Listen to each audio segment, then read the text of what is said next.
বাগানের টাটকা শাক দিয়ে আজ তোমাদের মাঝে পুরনো একটা রেসিপি শেয়ার করব।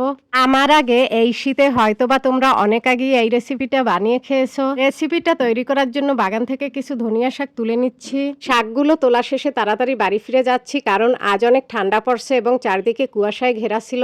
এ পর্যায়ে এক এক করে সব শাকগুলো বেছে নিচ্ছি। তারপরে জ্বলন্ত চুলার উপর বসিয়ে দিলাম কড়াই খুব ভালোভাবে গরম করে এর উপরে দিয়ে দিব খাঁটি সরিষার তেল দিয়ে মাছগুলো ভালোভাবে ভেজে নিব। যে কোনো মাছ ভাজার আগে কড়াই ভালোভাবে গরম করে নিলে মাছ ভাজার সময় মাছগুলো একটুও ভাঙবে না। তো মাছগুলো ভাজা শেষ, মাছগুলো তুলে নিচ্ছি।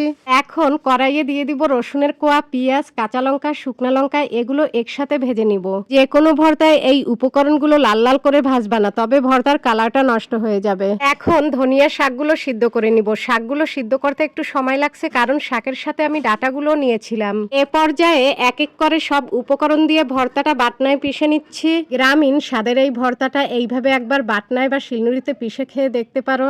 আর মাছগুলো ভাজার পর ভালোভাবে বেছে নিতে হবে, কারণ মাছগুলোর ভিতরে ছোট ছোট কাটা থাকে। এ পর্যায়ে শাকগুলো ভালোভাবে মিহি করে বেটে নিতে হবে, কারণ শাকগুলো ভালোভাবে মিহি করে বেটে নিলে এই ভর্তাটি খেতে খুবই মজা লাগবে। টাকি মাছ দিয়ে ধনিয়া শাকের ভর্তা, এই রেসিপিটা পুরনো হলেও সবার কিন্তু মজার একটা খাবার। আমার মা টাকি মাছ ও ধনিয়া শাকের এই ভর্তাটি খেতে চেয়েছিল, তার জন্যই আজ এই ভর্তাটি বানানো। এখন স্বাদ মতো নুন দিয়ে আবারও ভর্তাগুলো মেখে নিলাম। একদম শেষের দিকে কাঁচা সরিষার তেল দিয়ে দিচ্ছি ঝাঁঝালো হওয়ার জন্য। গরম ভাতের সাথে এই ভর্তাটি খেতে কিন্তু অনেক মজা।